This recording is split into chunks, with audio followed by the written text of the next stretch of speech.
अस्सलाम वालेकुम, this is SM समीलुद्दौ और आज मैं हाज़िर हूँ अपने 7th लेक्चर के साथ, जो कि बेसिकली मैथमेटिक्स का तीसरा लेक्चर है। और आज के लेक्चर में हम देखेंगे ज़ीरो फैक्टोरियल 1 के बराबर क्यों होता है। बेसिकली हमें एक चीज़ प्रूफ करनी होगी, लेफ्ट हैंड साइड को राइट हैंड साइड के बराबर। इसे हम देखते हैं। ये जनरल फॉर्म है, एन फैक्टोरियल बराबर होता है n into n minus one into n minus two into n minus three into n minus four and so on. यानी कि जैसे फॉर एग्जाम्पल मैं कहता हूँ कि लेट करता हूँ मैं एन की वैल्यू 5, ठीक है। अगर मैं सपोज 5 एज्यूम कर लूँ, तो इस एन के में क्या लिख सकता हूँ 5, यहाँ भी 5, मतलब हर एन रिप्लेस हो जाएगा तमाम एम 5 से। अब आप देख सकते हैं कि 5, 5 minus one 4, 5 minus two 3, 5 minus three 2, 5 minus four 1। मतलब प्रूफ करिए चीज़ कि हाँ 5 फैक्टर बराबर है 5, 5 में से किया 4 बचा, 5 में से 2 किया 3 बचा, 5 में से 3 किया 2 बचा, और 5 में से 4 किया 1 बचा। इसी तरह अगर मैं इसको एन की जगह 5 की जगह 4 ले लूँ, तो एक टर्म कम हो जाएगी, ठीक है। और मैं हर एन की जगह क्या लिखता हूँ, यानी हर 5 की जगह 4, 4, 4, 4, 4। अब आप देख सकते हैं 4 फैक्टोरियल बराबर है 4, 4, 4 में से गया 3 बचा, 4 में से 2 गया 2 बचा, 4 में से 3 गया 1 बचा। मतलब आप एन की वैल्यू कुछ भी ले लें, ये हमेशा सेटिस्फाई करेगी हर हाल में, ठीक है। तो इसलिए मैंने जनरल क्या ले लिया है, जस्ट एन ले लिया, मैंने एन को डिफाइन नहीं किया कि एन अभी है क्या, ठीक है। एन माइनस वन, और यहाँ भी एन, और यहाँ भी एन, ठीक है। अच्छा, अब यहाँ पे एक और एक चीज़ समझने की है कि जो भी हम नंबर का फैक्टोरियल ले रहे हैं वो डाउनवर्ड्स होते होते कहाँ तक जा रहे हैं, वन तक, ठीक है। यानी डिसेंडिंग ऑर्डर में वन तक जा रहा है। लेकिन अब देखिए वन फैक्टर बराबर है किसके, वन के। टू फैक्टर बराबर है किसके, to multiply one. Three factor बराबर है किसके, three multiply by two multiply one. मैं इसको इस तरह भी तो लिख सकता हूँ कि मैं इसे वन तक लेकर नहीं जाऊँ, बल्कि मैं कहूँ three multiply by two factorial, मैं टू पे इसे रोक दूँ। इसका आंसर क्या आ रहा था, 3 to the 6 था, ठीक है। Three multiply two multiply one answer क्या है, 6 है।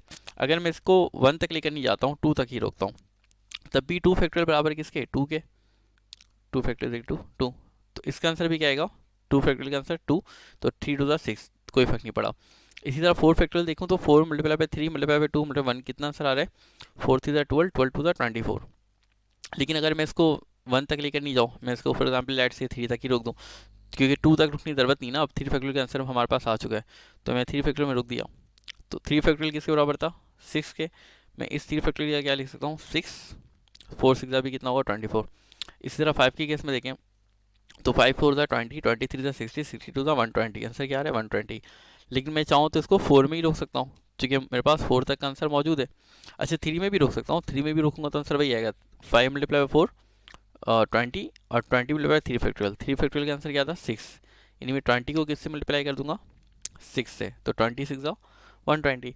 इसी तरह अगर मैं 4 फैक्टोरियल में रोकता हूँ, तो 4 फैक्टोरियल का आंसर क्या था, 24। यहाँ आप देख सकते हैं 24 था। और 5 मल्टीप्लाई 24 क्या आएगा, 120, ठीक है। 25 को 5 दफा पढ़ते हैं तो 125 आता है, 5 कम कर लें 125 में से तो 120 आएगा, ठीक है।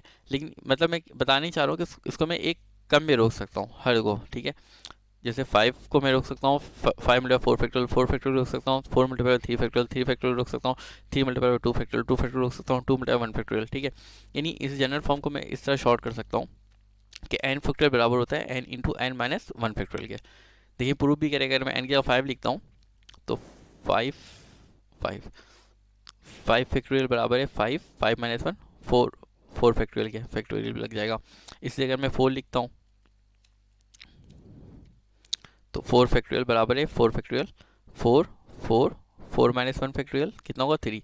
ये देखें 3 फैक्टोरियल लिखा हुआ है। तो मैं इस एन की कोई भी वैल्यू लिखूँ, ये हमेशा क्या करेगा, अभी भी प्रूफ करेगा, चाहे मैं पहले एक्सटेंडेड फॉर्म में था, मैंने शॉर्ट फॉर्म में कर दिया।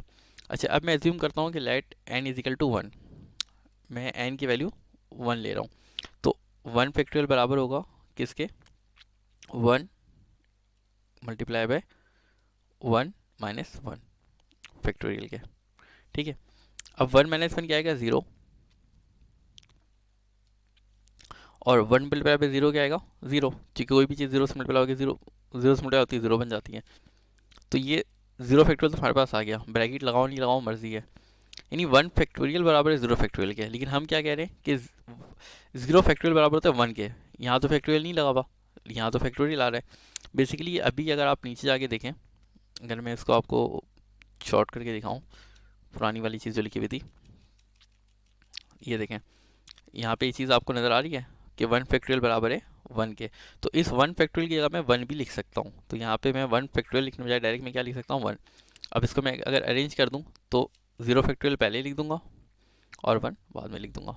तो प्रूफ हो गया कि हाँ 0 फैक्टोरियल 1 के बराबर किस तरह होती है। बेसिकली इसे हम कहते हैं मैथमेटिकल प्रूफ। ठीक है, तो आई होप कि लेक्चर आपको अच्छा लगा हो। अगर लेक्चर आपको अच्छा लगा हो तो इसे लाइक ज़रूर कर दिएगा और सब्सक्राइब करके इस घंटी के आइकन को ज़रूर दबा दीजिएगा ताकि मेरी मज़ीद वीडियोस मैथमेटिक्स की आपको मौसूल हो सकें। ठीक है, अल्लाह हाफिज़।